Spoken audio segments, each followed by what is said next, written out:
What's up, design family, and welcome back to another episode of Fittdesign TV. So glad to have you guys back on the channel.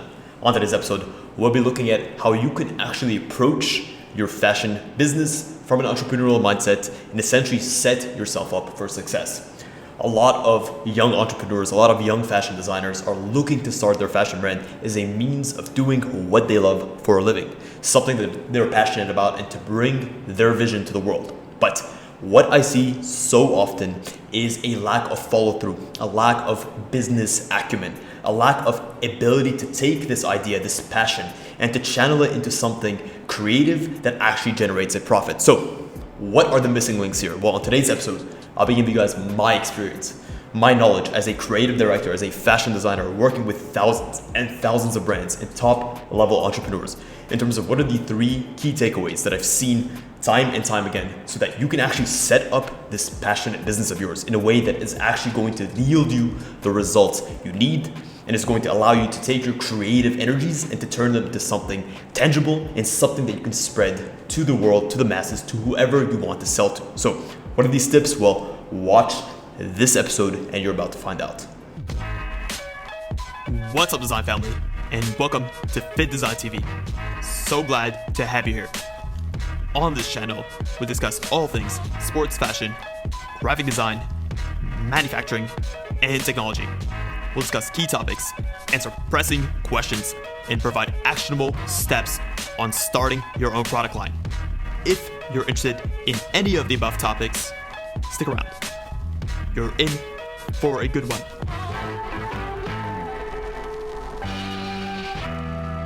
Let's start off with a fundamental question here.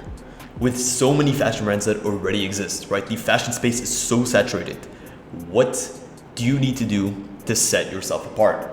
And there's no easy answer here, but I've distilled it down to 4 to 5 key elements. Number one is you need to understand and locate a niche. Fashion is such a broad term. We dress differently. Depending on who you are, your wardrobe is going to look completely different than your friend or your spouse or whoever it is. So understanding your niche, what category you're trying to target, is going to be fundamental. Let's use the sportswear industry as an example. That's such a broad term. What does it mean to design sportswear? There's so many different types of sportswear. So understanding your niche within the larger industry is going to be key. Let's just say we're designing sportswear, but we're specifically targeting a cycling, right? The cycling category. Well, that's immediately going to give us a lot more knowledge in terms of what are the fabrics we're going to use, what are the types of products we need to create, so on and so forth. So identify a niche and don't be afraid to specialize. Next, you need to understand your audience. When you have a niche, what you end up with is a better understanding of who you're selling to. How can you sell to someone if you don't know who they are? How can you sell to someone if you don't know where they live, what problems they're facing, how to emotionally connect with them, right? You can't start without understanding the end in mind. So I always focus on my audience. I really dive deep and I try to understand who are these people? What motivates them? What needs and wants do they have? Where do they live? What can they afford to spend? Take some time to truly outline your audience. Create a customer profile and stick to it. When you have a strong customer avatar, you begin to be able to structure all of your decisions in a way that leads to making great product that people actually want to buy and finding them in ways that are compelling and communicating to them in ways that actually associate with their internal beliefs. When you can do all of these things, it starts off with understanding your audience. Next, identify a need. Now you've actually known who your audience is. Well, what do they need? A cyclist. What is their day-to-day? How do they train? What are some missing items in their categories? What are your competitors doing that you could do better?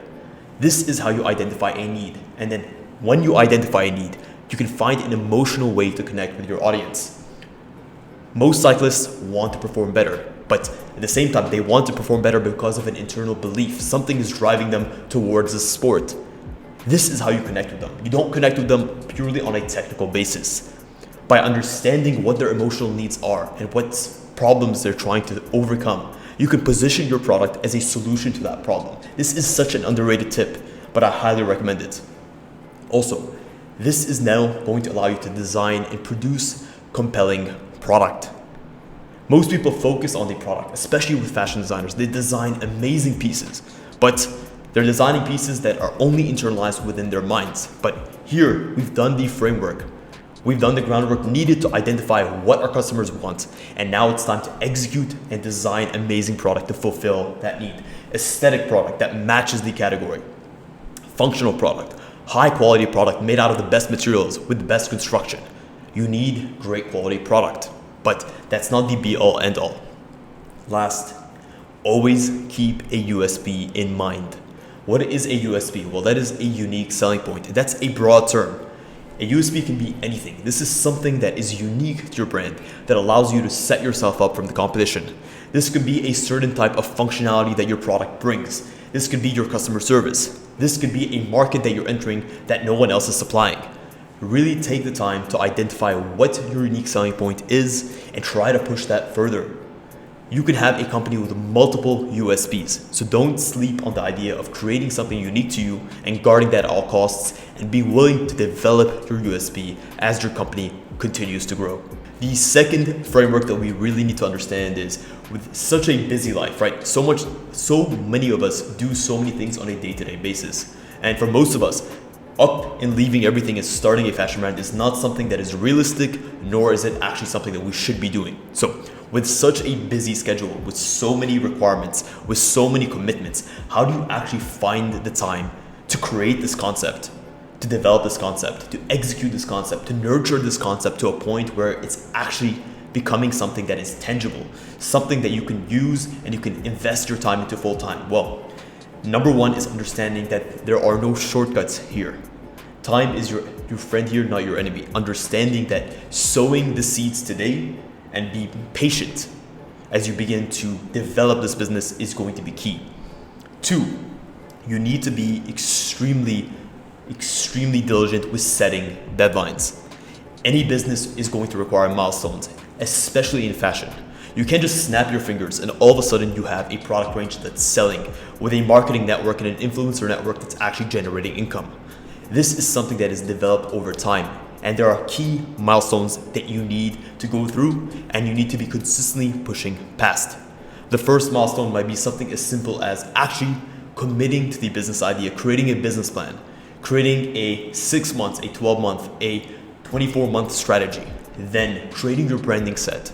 Don't get hung up on the details. I see so many entrepreneurs using decisions and delaying decisions as a way to actually not commit to anything.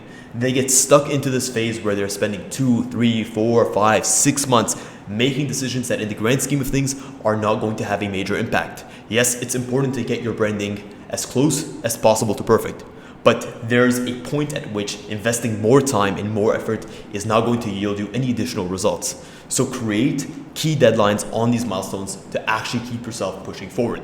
Have a deadline for the business plan. Have a deadline for your branding. Have a deadline for your range plan. Have a deadline for your initial sketches, for your tech packs, for your prototypes, for your mass production, for your marketing tools, for your initial launch campaign, for your website. Be strategic and mechanical at the same time. Hit these deadlines at all costs. This is what separates those who speak from those who do. When they set their deadlines, they stick to their deadlines. And lastly, understand that you will have to work your ass off. Look around, look at these successful brands that you see out there, the brands that are truly making a strong impact. The people behind them, these are phenomenal business people. These are people that understand that things that are worth having require tremendous effort, require tremendous navigation, require you to be diligent at all times in the business. You are not going to reap that reward without investing the time, energy, and risk. So be willing to pay that price upfront. If this is not something that you're even 100% willing to do or 100% convinced of, there's even a shred of doubt in your ability to execute or your ability to see this idea through, I promise you it will fail. And this is a belief that you have to internalize. Think with the end in mind. Believe that you've actually made it. And structure your thoughts, structure your actions in a way that fills in the gap between where you are and where you want to be, and work your ass off. The last framework that we have to address is, should I create and design the product first and then focus on the marketing, the branding? Or should I market, brand, and increase the hype for my product first and then create the product? This is a typical chicken or egg type of question. There's no answer to this. Really, both have to happen in tandem. There is no creating product without branding and getting people aware of your product and educating them about them and explaining to them or getting them emotionally invested in what you have to sell. You need to be running these two things in tandem. This is why being diligent with a deadline and understanding that in order to be able to market product, you have to have product. In order to have product, you need to be able to sell product. In order to have to sell product, you have to market product. There's a fine balancing act here. Yes, you are going to need some strong semblance of what your brand is, what you stand for, who your target customer is, and have a visual representation of what these products look like. Whether you're selling on a pre-order basis, where you've created designs, but you haven't actually invested the upfront cost into your mass manufactured goods and you're getting pre-orders. And in order to get these pre-orders, you're having to brand and to market yourself to get yourself out there. And then once you have that income, then you're able to invest into your product. There's a fine balancing act, and what I definitely recommend is understand your finances. Depending on where your budget stands and how much you're able to invest, this is going to clearly dictate the strategy for you. In an ideal scenario, you're able to create your product, to get it into the production line, and at the same time, be having access to that product on hand where you're creating your content, where you're telling your story, where you're getting people invested, excited, where you're building brand, culture, where you're getting people to feel something.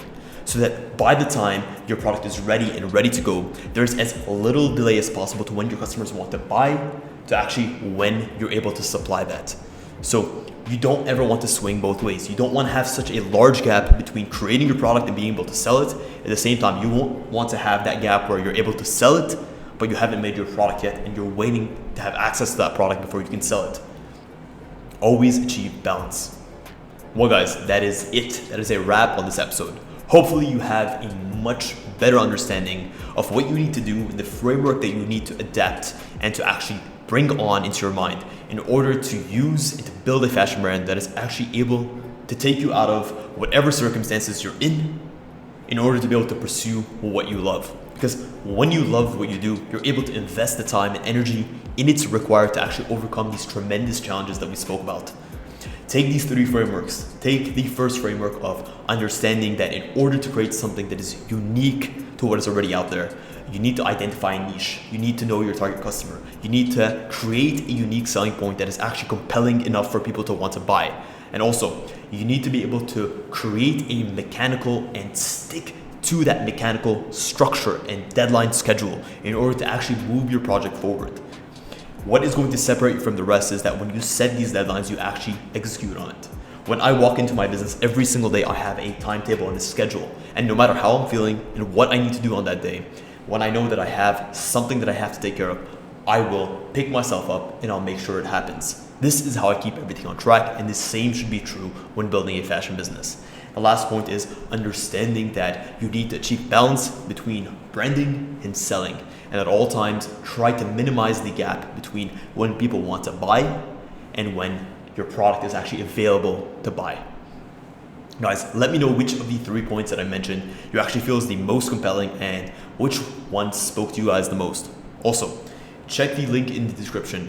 I hold private one-on-one consultation calls every single week with limited slots. So if you want my personal advice on how to set up your own fashion business, how you can actually put yourself in the best possible position to generate income, to generate revenue that is going to grow your business, and how you can scale to the next level, well, check the link in the description and we can hop on that call immediately. Guys, thank you so much for tuning in to this episode of Fittdesign TV. Until next week's episode, stay awesome.